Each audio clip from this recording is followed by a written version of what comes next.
Welcome to The Online Therapist, where the recurring theme is that the problem was never really your difficult partner, your lack of willpower, or your failure to just leave already. Dr. Nicholas Jenner's recent posts cover two territories that turn out to be deeply connected: how the self gets quietly erased inside relationships, and whether forgiving the people who started that erasure is actually required.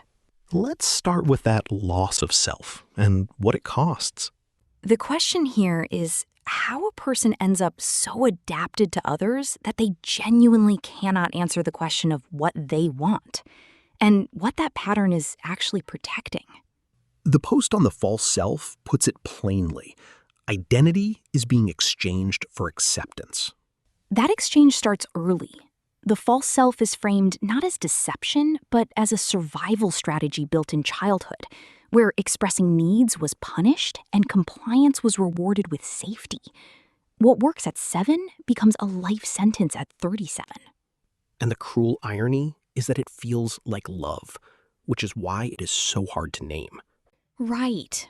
The post describes someone being praised for being supportive and easygoing while feeling privately resentful because their actual needs are invisible.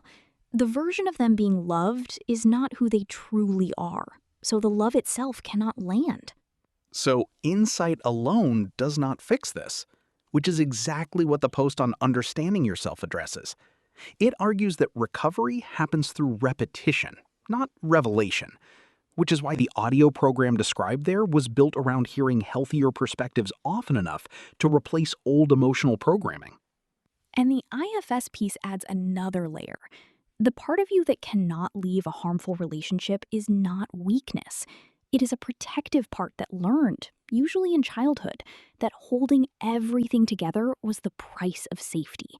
Pressure and shame make that part dig in harder, not let go.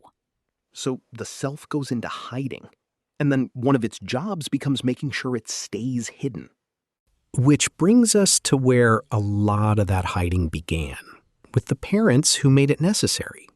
The post archived under the title, "It's Okay Not to Forgive Your Toxic Parents," opens a question the helping professions have largely closed too quickly. Is forgiveness actually required for healing, or has it become a way to skip the hard part? The argument is blunt.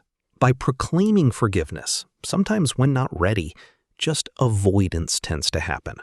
The upshot is that premature forgiveness relocates the blame. When the proclamation arrives before the emotions are processed, what often follows is a shared pretense that things were not as bad as both people know they were. Responsibility moves inward, onto the person who was harmed, instead of outward, onto the people who did the harm.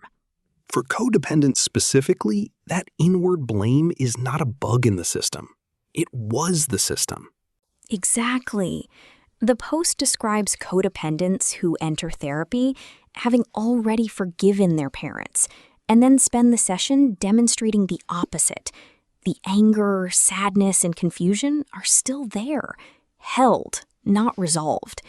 Forgiveness placed at the start of healing, the argument goes, belongs at the end, and only after the people who caused the harm have actually earned it. Which, for a lot of people, they never will. And that has to be a livable outcome. The post is clear that toxic or abusive parents have to earn the right to be part of their adult child's life. That is not a given, even if the parents believe otherwise. So, the thread running through all of this is that the self gets shaped around other people's needs very early. And then a lot of adult life is spent either maintaining that shape or slowly recovering the one underneath it. And recovery on this account is less about understanding the pattern and more about building the tolerance to live differently inside it, which takes longer and requires more honesty than most people expect.